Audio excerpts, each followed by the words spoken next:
iyi mwumva ni radiyo ijwi rya Amerika.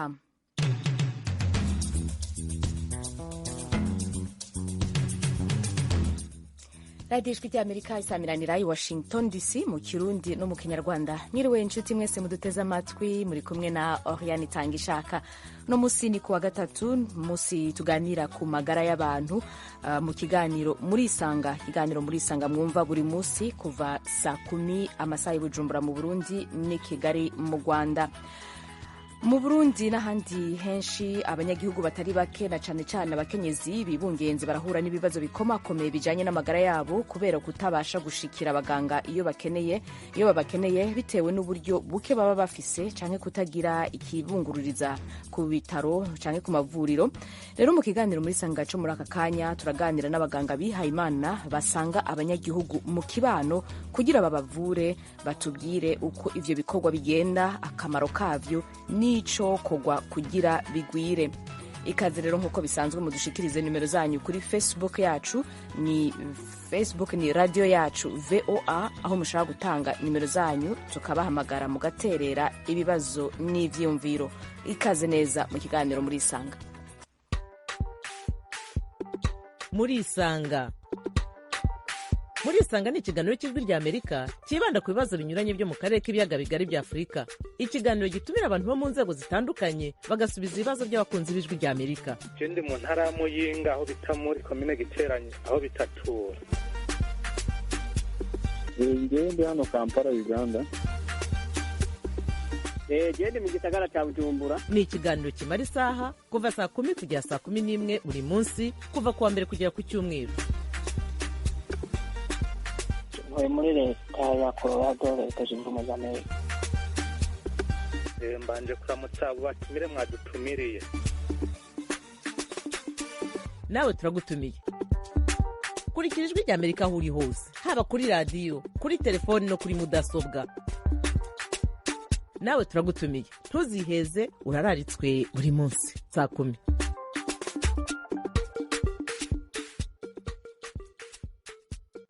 Radio ijwi rya Amerika nkuko muvyumvisa ko karirimbo katwibutsa ikiganiro Murisanga mwumva buri musi saa 10 gushika saa 11 amasaha y'i Bujumbura mu Burundi ni Kigali mu Rwanda. Ku musi wa gatatu ni ikiganiro Murisanga cerekeye amagara y'abantu. Abanyagihugu na cane cane abakenyezi bibungenze batari bake barahura n'ibibazo bikomakomeye bijanye n'amagara yabo kubera kutabasha gushikira abaganga iyo babakenewe bitewe n'uburyo buke canke kutagira ikibungururiza iyo amagara bakitse. Ivyo bikaba ari kimwe mu vyatumye havuka umugwi w'abaganga b'abarundi babagira neza bashinze ishirahamwe bise Jars of Love Community mu ntumbero yo kugarukira abanyagihugu nk'abo. Abo baganga rero bakaba badahengeshanya kuguma barondera uburyo n'ubumenyi kugira ngo ibikorwa vyabo vyo gufasha abatishoboye mu Burundi bitsimbatare. Uwuserukira iryo shirahamwe imbere y'amategeko hari ngaha muri Amerika mu nama zabereye muri leta ya Kentucky zirabira hamwe n'abandi baganga babagira neza uko boteza imbere ibikorwa bene ivyo. Ubu rero nawe tukaba turi kumwe, akaba ari muganga Gifwandi Chris Lee, umutumire mu kiganiro Murisanga c'uyu musi. Muganga Gifwandi, amahoro neza, kaze mu kiganiro Murisanga. Amahoro cane, murakoze kunyakira muri kino kiganiro ciza. Urakoze namwe gufata akanya ko kuganira natwe. Muganga, muri hano muri Amerika, muri ivyo bikorwa vyo kurabira hamwe ingene ico gikorwa co kuja mu banyagihugu cogenda neza, cotera imbere, kumbure ubumenyi abo ngaho muri Amerika bafise bo bafasha kugira ngo kumbure munonosore ivyo bikorwa canke gufashanya gusangira ivyiyumviro. Ariko tubanze dusubire inyuma gato ku catumye muhaguruka nk'abaganga. Twumvise ko muri abaganga bizera Imana muvuga muti reka tuje hamwe, tuje mu banyagihugu, hariho ibibera mu kibano dushobora gukemura. Ivyo mwabonye cabatumye cane cane kugira ngo mufate iyo ngingo cari ikihe? Ibibazo mwabonye vyari bihe? Icambere ndabashimiye kuri ico kibazo mutubajije. Turabaganga bizera Imana nkuko mubivuze, twahagurukijwe n'umutima wo kugirira neza bene wacu bari mu bibazo bijanye cane cane no kugira amagara make. Turi benshi twarugwaruka tugitangura kwiyumvira n'umugambi turiko dusaba n'abaheza amashuri yacu y'ivy'ubuganga icyo twita ishuri rya medecine. Hama niho twagiye kubona yuko abaza gufasha bose baba ari abantu bavuye ahandi, ariko ata migambi ihari ivanye yo iteguwe igatunganywa neza n'abarundi kugira bashobore gufasha abarundi bene wabo. Uwo mugambi rero tuwutanguye icari ku mutima wacu kwari umutima w'urukundo wo gufasha no kugirira neza abandi. Niho twiyumvira kugira ishirahamwe tugiye duhejeje amashuri yacu, hama turatangura ibikorwa ahatandukanye mu gihugu c'u Burundi. Murakoze cyane. Hama ibibazo nk'ivyo mwabonye bito abantu bokwita ko ari bito cane, amagara atuma abantu basinzikara, kandi byaba ari ibintu bishobora gukemuka ku kintu coroshe umuganga yobakorera, zimwe mu ngwara canke bimwe mu bibazo mwasanze vyoroshe cane gukemura iyo musanze abagwayi mu kibano, vyo bari nk'ibihe ingwara zo bari nk'izihe? Ego, murakoze cane. Tugitangura ibikorwa vyacu twasanze atari iyo umugwayi uwitwa umugwayi cyangwa umuntu wese arinda gusanga ku bitaro, nuko ahanini aba amaze kuremba cyangwa gusinzikara. Ubwo rero leta yaratanguje umugambi mwiza wo kuvura abavyeyi bibungenze, ukabaha gushika bibarutse ku buntu. Hama twebwe ariko tumaze kubona uwo mugambi, turabona ko natwe arico dushobora gusahiriza mu gushikira igikorwa nk'ico, mu gutanguza umugambi wo gukora ivyerekeye gusuzuma imbanyi bita ecography ku bantu batishoboye badashobora kuronka uburyo bwo gukoresha ico gipimo.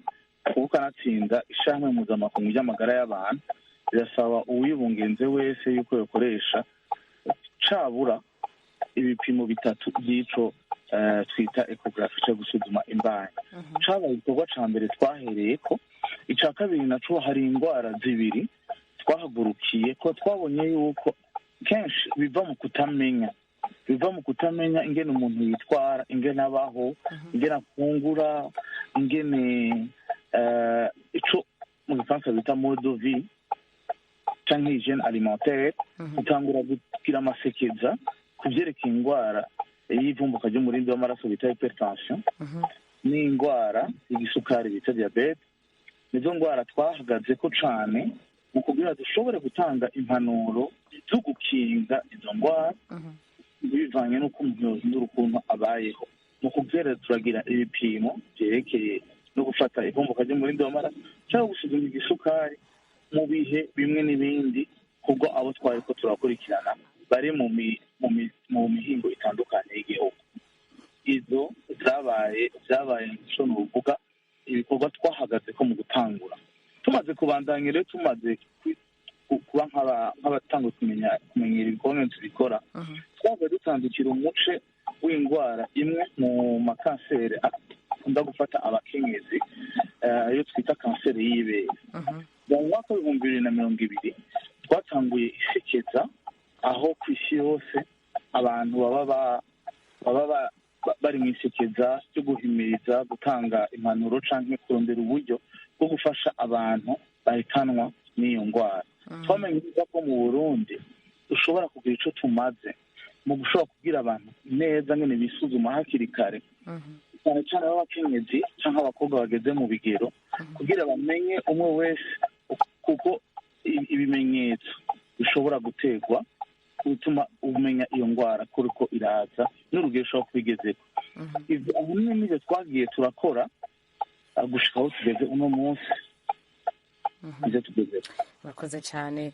Birumvikana ko gushika mu kibano abaganga baramenya vyinshi cyane bishobora gukiza ubuzima bw'abantu. Ego, kino kiganiro kiraha ijambo abanywanyi b'iradijwi rya Amerika. Reka tuje ku mirongo ya telefone batanguye guhamagara muganga bakubaza ibibazo canke bashikiriza ivyiyumviro muri ibi bikorwa. Turafise uwitwa Ahmad Kwizera. Amahoro neza, uraho? Amahoro Liliane Tangishaka. N'amahoro cyane, urakomeye? Ndakomeye mu majyaruguru y'u Rwanda, mu karere ka Rulindo, umurenge wa Buyoga. Nsuhuriza uwo mutumirwa. Muganga Chris Lee Gifwandi arakumva.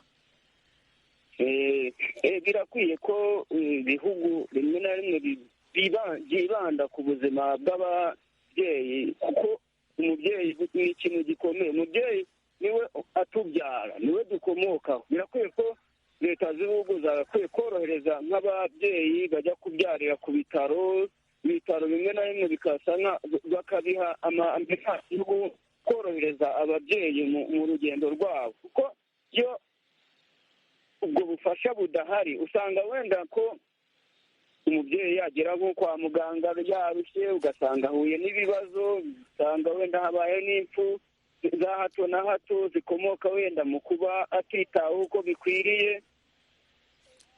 Wenda urebye nko mu Rwanda ho bisa nk'aho byahagurukiwe, ubuzima bw'abantu bwarahagurukiwe, cyane cyane ababyeyi, kuko usanga ku ibitaro bimwe na bimwe bigiye bifite amambilansi cyangwa se imbangukiragutabara. Bisa nk'aho byoroshye rero mu mibereho y'abaturage bo mu Rwanda byarose. Aho ngaho rero mu Burundi sinibaza nimba wenda byaba bifite ibitaro bikomeye, byaba bifite amambilansi, kuko ariko birakwiye ko bimwe mu bihugu byita nyine ku buzima bw'abantu, cyane cyane ababyeyi, kuko nibo batubyara. Ni icyo gitekerezo nari mfite. Murakoze. Ndi mu majyaruguru y'u Rwanda, mu karere ka Rulindo, umurenge wa Buyoga. Ijwi rya Amerika dukunda kuryumva. Urakoze cyane, turabashimiye Kwizera.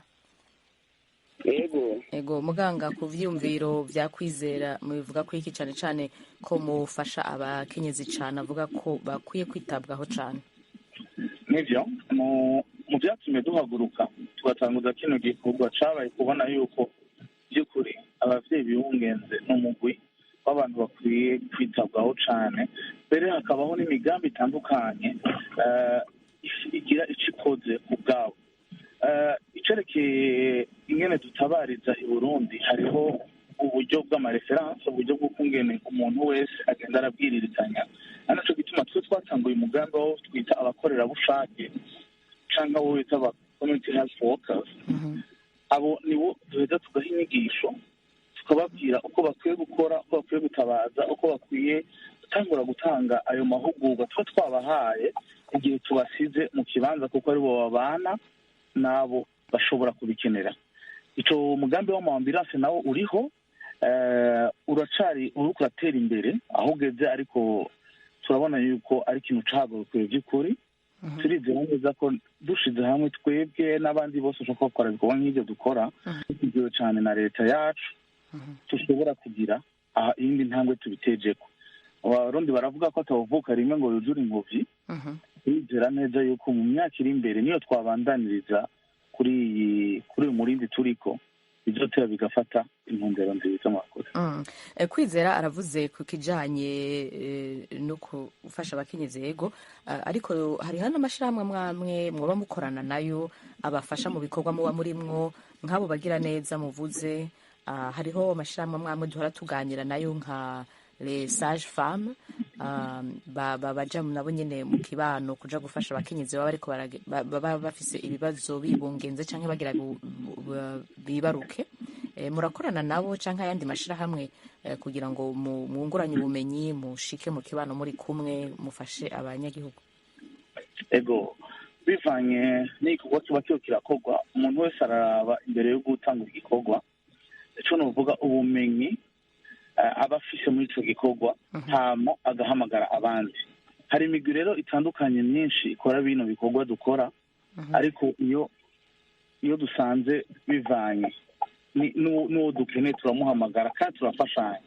Uri abari mu mugwi w'abaganga, ishami ry'abaganga b'abakenyezi, uraba ari mu migwi yabo wita abasage femme nyene, uraba ari mu mugwi wabo bashobora kuba baracitse ku icumu bagwaye amakanseri. Turakorana cyane kandi n'amaradiyo ashobora gushikana inkuru kure, n'amateleviziyo n'ubuhinga ngurukanabumenyi. Byose turagerageza aho ikintu ubutumwa two turatanga ushobora kugera kure hashoboka. Ego, mwavuze ko mufasha nk'ibijanye no gupima za ecography, diabete n'ibindi. None nk'abantu bari mu kibano, mugenda mufise ivyuma bimeze gute?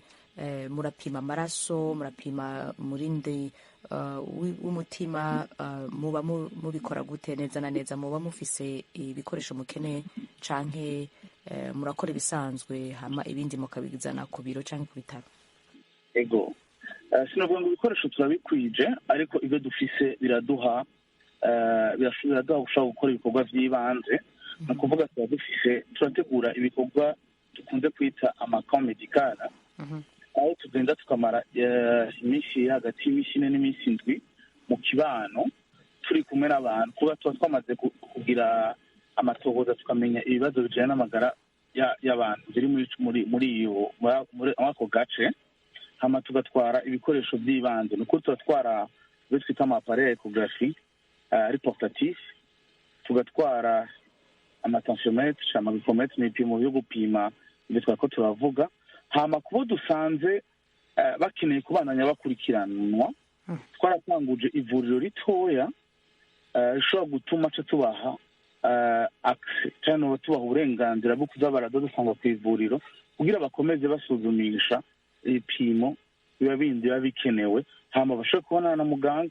Bishobotse turafise nuko duhora dukora mu kubaronderera imiti, nk'uko usanga bafata imiti izinze cyane, tukandikira amashirahamwe mu gihugu cy'u Burundi usanga adandaza imiti, tukayasaba ubufasha, hama tugashobora kuza turabashira ku ntonde, hama tukaza turashobora kubaha iyo miti biboroheye, kuko ari nk'indwara isaba yuko umuntu afata imiti ubuzima bwe bwose. Aho bishika iyo ayigura amafaranga yiwe, kubera uburyo usanga butabimwemerera, ugasanga rimwe na rimwe arahagaritse iyo miti, canke ikindi gihe naco ugasanga arakeneye kumaronka impanuro canke education kuri ico kibazo c'iyo ndwara afise, bigakenera yuko twamaze tubatumira kuri iryo vuriro, ko turafise n'ahantu twateguye hameze nk'ikigo, aho bashobora gushika bakabaza ikibazo cyose bifuza, kandi tuba turabategurira n'amahugurwa aba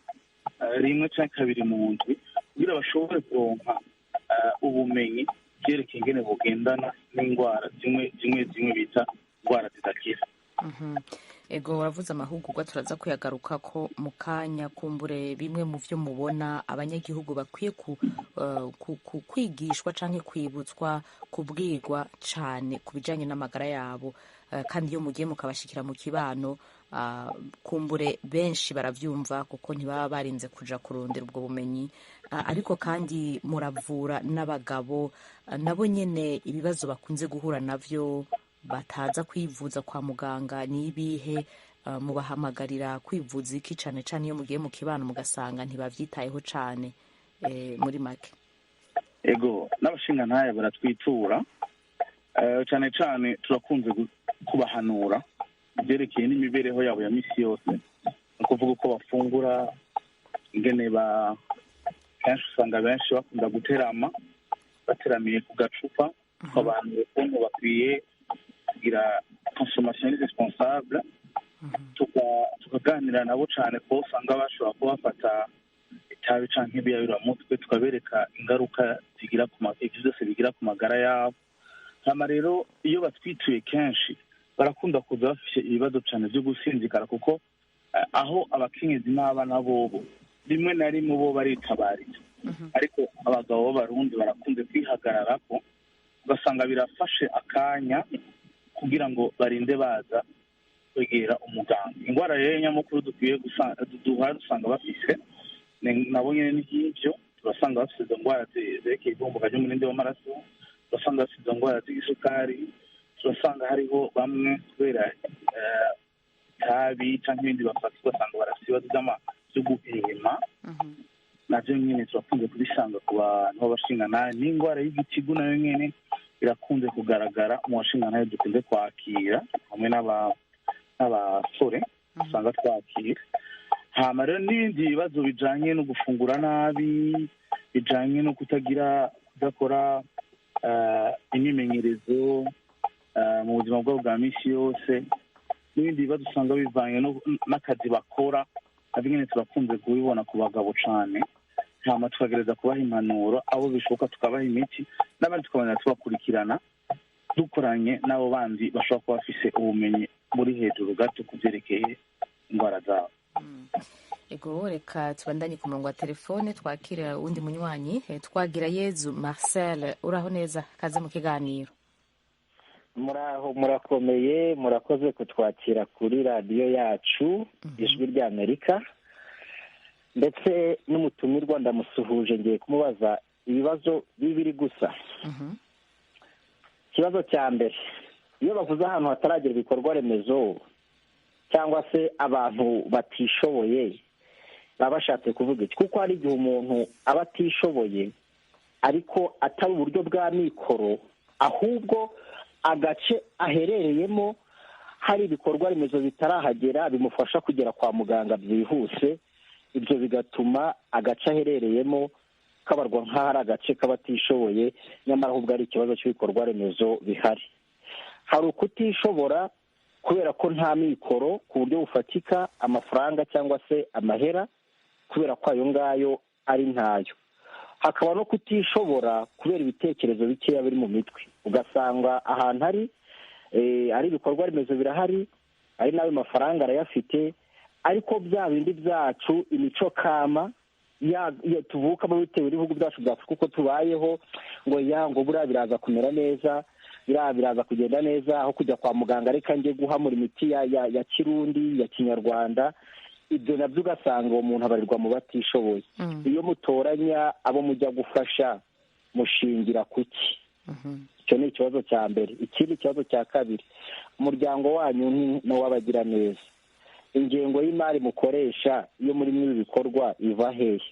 Ese mwaba mufite sapoti ituruka hanze y'igihugu y'abandi babatera inkunga, cyangwa se yaba ari umuryango wenda w'abaganga batagira umupaka, wenda rikaba ari ishami ry'Uburundi kuko tujya twumva Médecins Sans Frontières, wenda akaba aribo mukorana nabo, cyangwa hari ubundi buryo mubonamo ubundi bushobozi bwo kugira ngo mufashe abo banyagihugu muri gufasha uyu munsi? Ni ibyo bibazo bibiri nari mfite. Murakoze. Turagushimiye cyane. twagira Yezu Marcel aho mu Rwanda.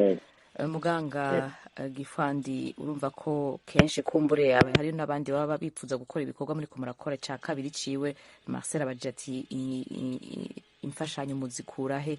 Ariko duhere ku ca mbere, ati abo mwita kuri bantu nikora canke batishoboye baba bameze gute, baba bari bande? Ego, uko dusanzwe dukora ibikorwa mu gihugu cacu, hariho uko bagenda barasansuma abantu bivanye n'ukungene babana, bivanye n'ibyo bashoboye, bivanye n'aho bigejeje, bivanye n'ibikorwa bakora bibinjiriza amafaranga, cyangwa bivanye n'umutungo wabo ngene ungana. Ibyo bikorwa rero bikorerwa ku nzego z'ibanze, niho baheza bakavuga bati imiryango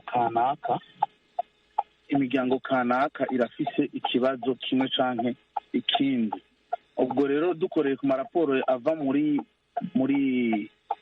abo bajejwe intwaro hasi, niho duheza tugakora intonde canke novuga tukagira imigwi yabo dukwiye gufasha, cyangwa igikorwa cacu dukwiye gushikira. Nivyo rero niko usanga tubikora mu gihugu iwacu. Hama ikindi naco, bivanye n'amaraporo dukora mu bushikiranganji, tugenda tukamenya ibibazo by'amagara bivanye n'ako gace tuba duherereyemo tugomba gukoreramo, tukamenya ibibazo by'amagara y'abantu bihari. Hama rero niho tumaze kwegeranya ibyo byose, nico tumenya abo twita abantu aho nikora abaribo nabo dukwiye gukorera. Ico cari ikibazo ca mbere bari babajije. Ikibazo ca kabiri naco, ubufasha bwacu buva mu byo twita amakotisation, canke ivyo abantu bari mu ishirahamwe turi kumwe bagenda baratanga buri kwezi, canke abantu bashima ibikorwa byacu bakadushigikira. Gushika aho tugeze ubu nta buryo buva hanze turiko turakoresha, uretse ko igihe bwoboneka twoshobora kubwakira. Hama aho biba bigeze rero twese dufata tugakoresha ubwo buryo buke tuba dufise n'ubumenyi no kwitanga, kuko abantu bose turiko mu ishirahamwe n'abantu b'abakorerabushake usanga bakora bitanga. Ego nivyo. Ngo bakoze cyane. Radio Ijwi ry'Amerika isamiranira i Washington DC mu Kirundi no mu Kinyarwanda. Turi muri wa mwanya w'ikiganiro muri Isanga muri isanga y'uno munsi wa gatatu yerekeye amagara y'abantu. Turiko turihweza ibikorwa by'abaganga bagiye hamwe mu Burundi, kumbure n'abandi baganga handi bahora baja hamwe kugira ngo basange abanyagihugu mu kibano mu kubavura, bitewe n'uko abanyagihugu kumbure baba bafise uburyo buke bwo kwivuza canke gushika ku mavuriro runaka, canke muri rusange ubumenyi buke bw'ivyo bashobora gukora kugira ngo amagara yabo agende neza. Umutumire wacu rero mu kiganiro c'uyu munsi ni Gifwandi Chris Lee, umuganga yagiye imbere y'abandi aserukira ishirahamwe Jars of Love Community mu Burundi, akaba ariserukira imbere y'amategeko, aho bagiye hamwe nk'abaganga batari bake kugira ngo batangure ivyo bikorwa vyo kuja mu kibano gufasha abanyagihugu. Reka tumire amate, turagaruka. Ikiganiro ni muri isanga.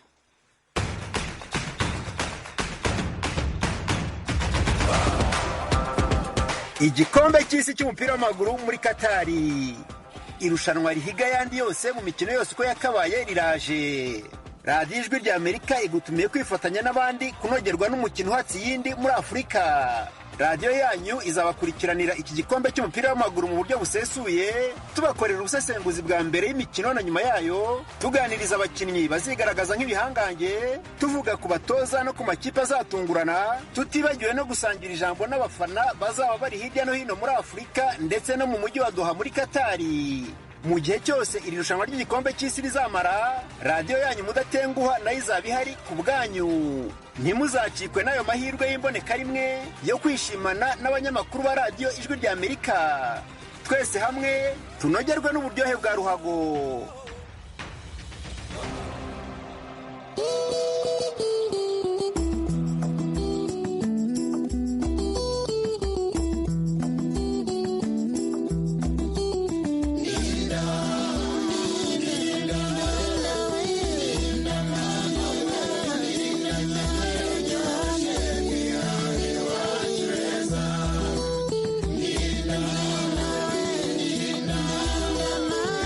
Mama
igira hirya ariko madamu winyegera ariko abanyabugongera ntabwo njya mbizera muri abanyamitwe ngo jewe ndi uw'ibihugu.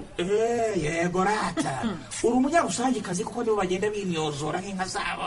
Ariko abirasi bimuhumuruka mani. Shofe, wenda unashaka uri iwacu rusangi uradutwara neza kandi ndakwizeye. Mie kwetu ni bugo. Ndiyo bugo. Wiki? Ni ukuvuga ko buri wese muri twebwe yagiye yibeshya ku wundi. Yapapapapapa. Shofe, twigende. Kombo taxi yaje. Taxi ikorera hafi y'umupaka. Ishobora gute gutwara abantu baturutse mu mihingo yose kandi bafise byinshi bibatandukanye. Kombo taxi muyitegurirwa kandi mukayigezwaho na La Benevolencia Royal. Raira kumunda, raira kutazame mukira.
radiyo ijwi ry'amerika turi muri wa mwanya w'ikiganiro muri isanga y'umunsi wa gatatu ni ku byerekeye amagara y'abantu two turaganira hanini ku baganga bihaye imana bariko baraja mu banyagihugu kugira ngo babafashe mu bijyanye n'amagara yabo, kubavura, kubaha impanuro n'ibindi byinshi. Rero mu Burundi hariho umugwi Jars of Love Community uri muri ivyo bikorwa nyene.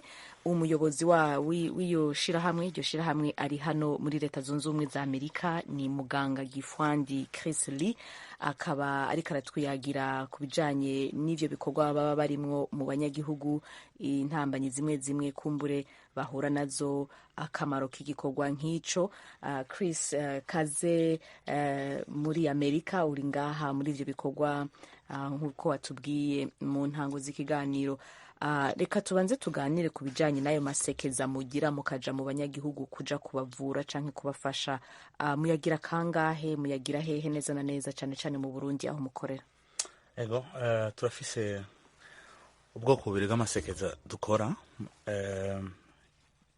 Ubwoko bwa mbere ni ukuvuga yuko dukoranye hamwe n'abaremesha kiyago, abo twita abadufasha cane cane muri iyo migwi cyangwa muri ico gihande c'igihugu, bakadufasha kugera kure ko rero baba babana mu kibano n'abo dufasha.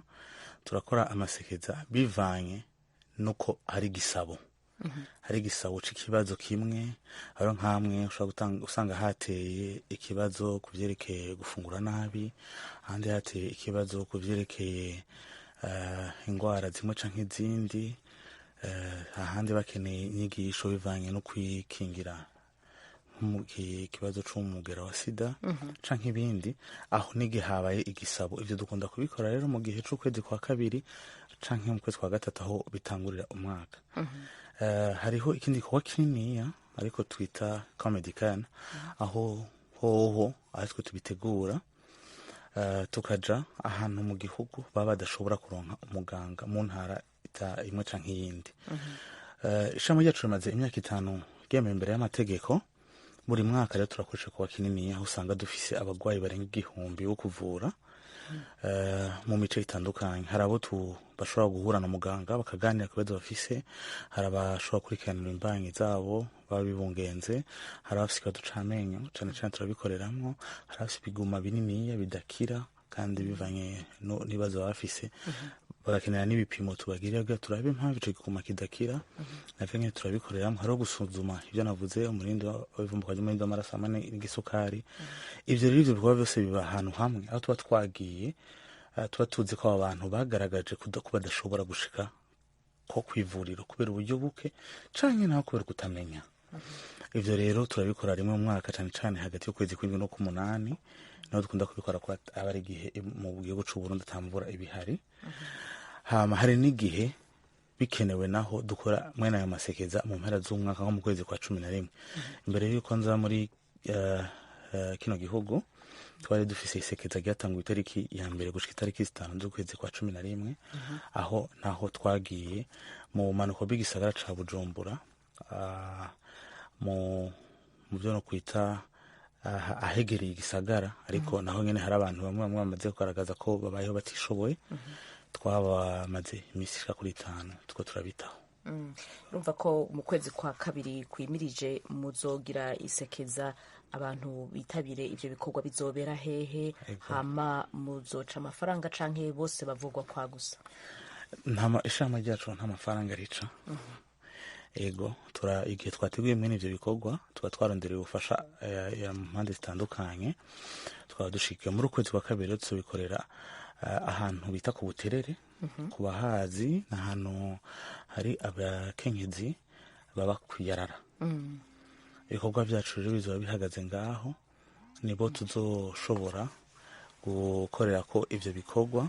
Ubu turi mu gihe co gusansuma no kwandika intonde zitandukanye z'abo bantu bivanye n'ubufasha bakeneye, kuko abantu aho baba bari hose ntibaba bakeneye ubufasha busa.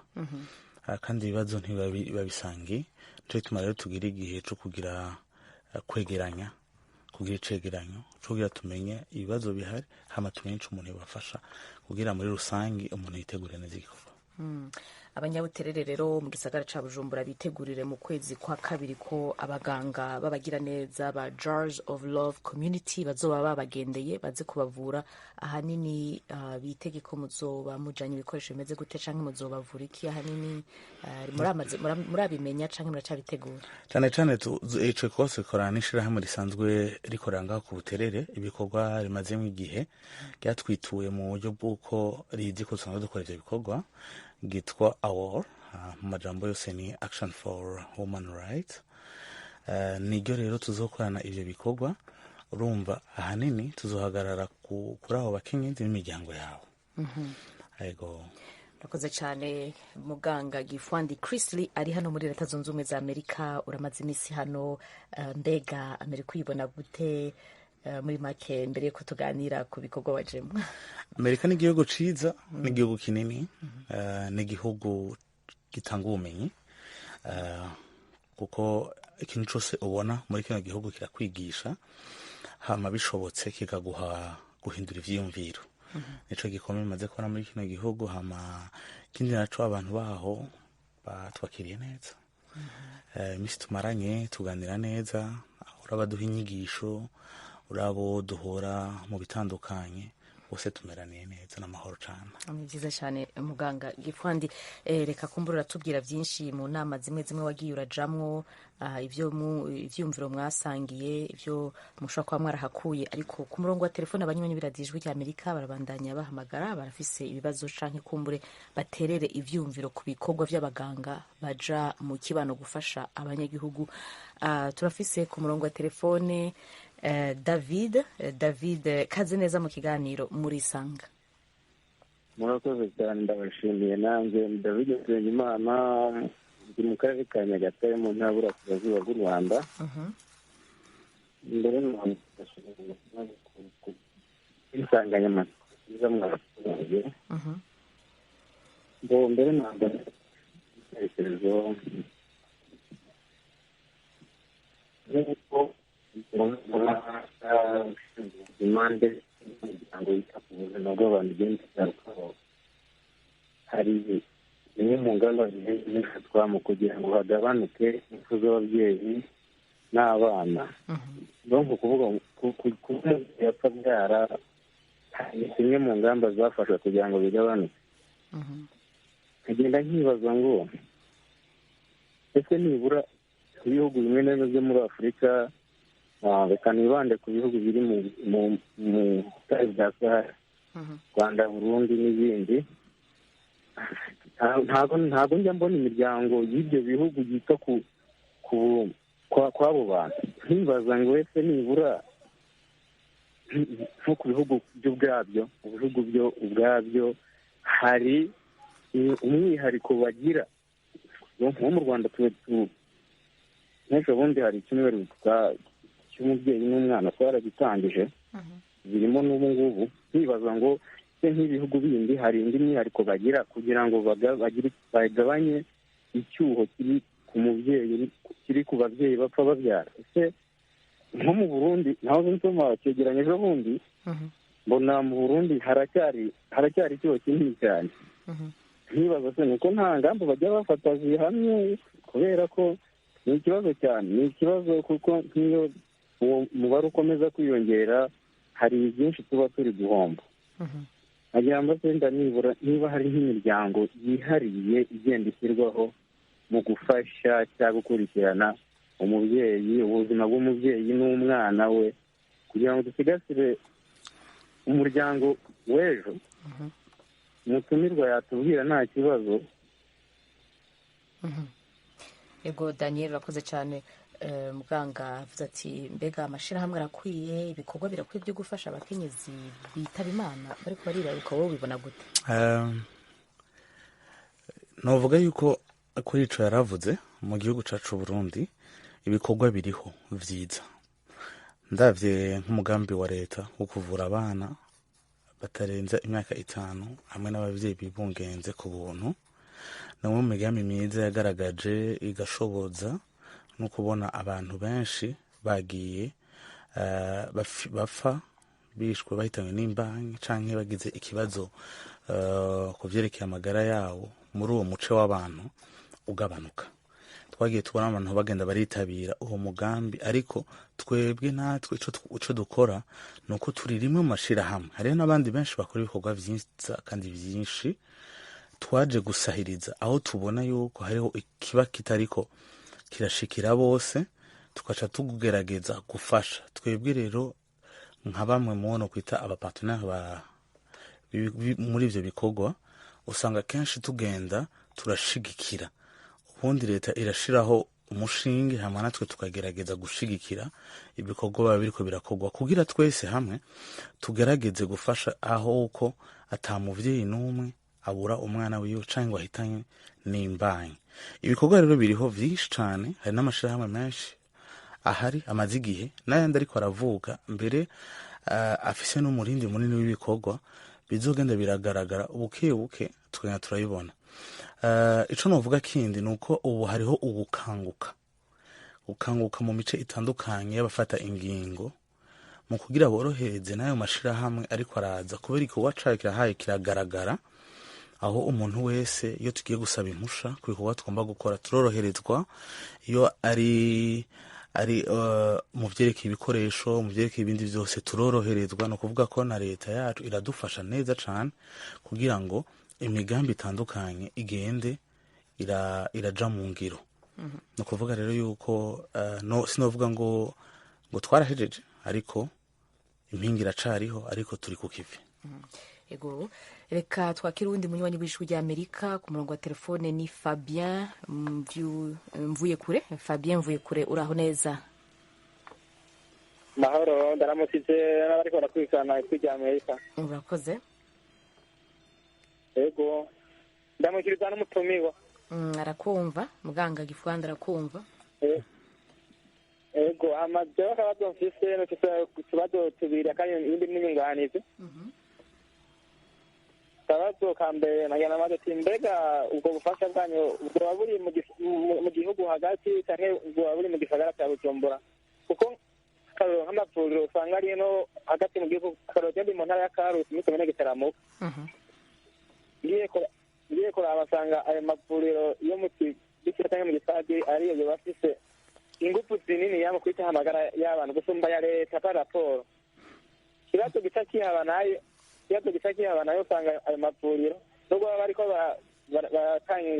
barahaceya abantu neza, usanga badakorana cyane, batakwakira nka kurya kwa leta, kugira ngo n'ubuzi yakora byiyaruka ku buntu, usanga naho ari usanga bikorana ku wifagitire ku mafaranga. Akabazo nakono cyangwa ntunganira amagara y'ababyeyi arashobora kuzahara cyangwa se gushirikana, kubera nyine ruguru mu gihugu hagati ashobora kuba umubyeyi ari mu gihe cyo kwibaruka, ugasanga uburyo bwo agera ku bitaro ntibushoboka. Barigeze ampere nk'amaambulanse none makeya cyane, yaho wocuterera na ambulanse ngo umudamu arakeneye gufasha byihutirwa. Ibyo ntibishoboka, usanga bariko barikora kuri zarose haba niharendanwa za nderutse, naho ukumva kugira bagere ku bitaro barabana nasanga ameze nabi ntibikunda. Mbega niko nabaza ati, none bakorera mu gisagara ca Bujumbura canke bakorera no mu ntara zitandukanye no hagati mu gihugu? None Fabien, ambaje kukubaza ngaho Ikarusi, kumbure aba baganga b'abagira neza boza hiyo, bimwe mu vyo mwifuza ko bofasha abanyagihugu ngaho mu kibano, ingwara canke ibibazo bafise ni nk'ibihe muri make? Muri make abo baganga barenze bagiye no mu gihugu hagati, twebwe twokwifuza bodufasha ni ukwigisha ababyeyi bose kandi na mbere kumenya akamaro ko kwibarukira kwa muganga. Ibi byo kwibarukira mu kinwa bikahava, kubera n'umudamu amaze kuba yibarukiye muhira agize ingorane usanga bigorana kumukurikirana, kuko nta bitaro biba bihari. Rero icyo twasambera mbere twabasaba nuko bageze no hagati mu gihugu bobigisha akamaro ko kwibarukira kwa muganga ka mbere na mbere. Urakoze cyane Fabien, urakoze cyane. Ego murakoze nawe ku kijya mbere. Okay, ku vyo Fabiano ashikirije ni inkoramutima cane. Kimwe arabajije ngo ishirahamwe ryacu rirakorera Bujumbura gusa canke akora mu ntara zo hagati. Dukora mu gihugu cose ko turasa uburenganzira bwo gukora mu gihugu cose, ariko ibikorwa vyacu ntibishobora gushika mu gihugu cose mu mwanya umwe. Ngerageje gutanga nk'uburorero nk'ivyo dukora vyerekeye amakomedikala, twagiye turakorera mu ntara zitandukanye zo mu gihugu. Turamaze gukorera muri Mabanda, muri Makamba, turamaze gukorera muri Gitanga, muri Rutana, turamaze gukorera muri Mitakataka, muri Bubanza, turamaze gukorera muri Muyinga aho bita Igasogwe. Ivyo bikorwa vyose twagiye turakora, tugenda turagerageza uko uburyo butwemereye umwanya n'ubushobozi kuza turaja no mu gihugu hagati. N'ivyo dusanzwe dukora rero bindi novuga vya misi yose ntibiraba abo mu gihugu abi Bujumbura gusa, birara no mu gihugu hagati bashoboye kudushikira aho dusanzwe dukorera ibikorwa vyacu vya misi yose, nko kwivuriro ritoyi twashoboye gutanguza, naho nyine turabakira. Ariko ico Fabien avuze mu ntara ya Karusi nta twari bwakoreremwe, ariko turashobora kwishyira ku rutonde aho twatangura gukora ibikorwa, ko twumvise naho uko tugenda turabaza buke buke, tugenda turamenya ibikorwa biba bikenewe bivanye n'umuce w'igihugu cacu.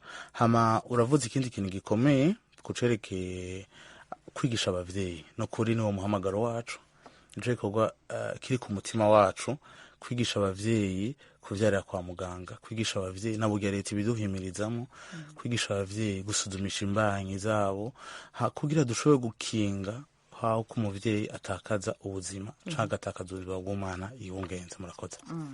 Muganga Gifwandi, muravuga kandi cyane mu bikorwa byanyu no mu nzandiko zanyu cyane yuko mushimikira ku jambo ry'Imana, mushimikira ku kwizera no kwemera kwanyu. Mbega ico gikorwa mugikorana n'amashengero canke abo baganga bose mwari abaganga b'abakristu mwizera mwagiye hamwe, ico gikorwa cyo kuba murabizera gifasha gute mu bikorwa byanyu byo gufasha no kuvura abantu? Ego, turizera ko umuganga mukuru ari Kristo, ishami ryacu n'ishami ari Kristo, rihurikiyemo abaganga bizera Imana. Hanyuma ibyo dukora byose tubikora bivanye n'urukundo rwa Kristo, bivanye n'urukundo rw'Imana ruri mu mitima yacu. Hama n'ibyo turakora n'amashengero, igihe cyose igikorwa dukora, kuba tuba tuzi ko aho tugiye aho duherera mu bikorwa byacu, twebwe dukora ibikorwa hama tukimuka, tuba tuzi ko bashobora gusiga bakurikirana ibikorwa ari amashengero ahegereye. Turumvise n'uyu yahamagaye yitwa Fabien yavuze neza uruhara rw'ishengero mu kibano ikarusi, aho uko basanzwe bafata amavuriro kukira amasengero n'ibindi, uko agenda ashigikira ibikorwa vya leta. Natwe rero turabikora ko cane gose, ugasanga nibo ba mbere tuganira iyo tuje, nibo badufasha mu gusansuma abantu begereye mu ako karere, nibo badufasha kumenya imibano ukuntu yifashe muri ako karere. Kuko ico dukorwa twebwe dukora igikorwa kiri novuga cegeranya hamwe, kuvura umubiri, gufasha umushaha n'umutima. Ego. Rero tuje tugaruke dusozera ikiganiro, ungene inyigisho kumbure canke ubundi bumenyi bungutse hano muri Leta Zunze Ubumwe za Amerika, canke ivyo mwaba mwaraganire mu nama mwagiyemwo muri leta ya Kentucky. Ego, novuga yuko hari vyinshi, simpava ndonka ngene ndabigabanganya, ariko ndaza kuvuga imice mikuru. Inyigisho twaronse hano muri kino gihugu ca Amerika zaduhaye kumenya kandi impamvu umuntu ashobora gukorera Imana muri kino gikorwa cacu nk'abaganga abizera, cane cane ingene umuntu ashobora kwitangira abandi, ingene umuntu ashobora gukunda abandi, ingene umuntu ashobora gutanga ivyiwe vyose ku bw'abandi. Muri zino nyigisho twagiye turabona ivyo no kwita témoignage, aho abantu bagenda barashinga intahe bavuga ukuntu bo babishitseko, ukuntu babigize, hama natwe tukitangura tukamenya iyo turiko turaja. Cane cane nuko izi nyigisho twajemo zaduhaye kumenya iyo turiko turaja, zikaduha n'igicapo kininiya c'ivyo dushobora kuzoshikako mu myaka iri imbere. Ego, hoba hari amahirwe y'ukuronka abo muzokorana kumbure bashasha, canke uburyo baba bafashije kumbure, kuko nkuko babivuze ni igihugu giteye imbere kandi hariho vyinshi umuntu ashobora kuhungukira, muba mwarashoboye kuronka aba partenaire abo mukorana bagiye kuzobafasha mu bikorwa vyanyu? Ego, twaraganiriye n'abantu batandukanye, twaravuganye n'abantu badukurira muri ibi bikorwa, twaravuganye n'abantu bamaze kugera aho bashitse muri bino bikorwa, hama baratwemerera kudushigikira mu buryo bumwe canke ubundi, hari mu kuduha ubumenyi, hari umukuza kwifatanya natwe mu bikorwa, hari n'abiyumviriye ko bashobora kudushikira mu vyerekeye uburyo, aho bose turabarindiri, n'abandi twagiye turahana ibyo novuga amacontact kugira ngo tugende tubandanye tuganira, ari nabo benshi tubanda tuganira. Rero urugendo twagize sugwanyuma rwabaye gusa ugugurura imigenderanire itandukanye tugiye kugirana n'abantu bakorera muri kino gihugu n'abava muri kino gihugu baja ahandi, kugira tunandanye turaba ukuntu umuntu yoshigikirwa mu buryo bumwe canke ubundi. Nivyo. Ego, none akajambo ka nyuma dusozera, impanuro bufise kuri baganga bagenzi bawe canke abanyagihugu mu kibano ku bijanye no kwifata neza amagara yabo, kimwe mu vyo bahanura haba ku rwego rw'abaganga bakora ibikorwa nk'ivy'iwanyu canke abanyagihugu bari mu kibano bakwiye ku ica mbere no kumenya ko dukwiye gukunda abagwayi, dukwiye gukunda abo dukorera, dukwiye gukunda ab'Imana yadushize imbere kugira duserve. Ica kabiri naco ku bantu bandi dukwiye kumenya ko kugira amagara meza n'uruhara rw'umuntu wese. Murakoze cyane. Yari Dr. Hagifwandi, mwari muri mu kiganiro muri Isanga, mwari muri kumwe kandi na Oriane Itangishaka. Ndashimiye Nadia Taha mu buhinga bw'ivyuma dufashije kubashikiriza amajwi mwumvise. Mwakoze cyane, mugira umunsi mwiza. Murakoze.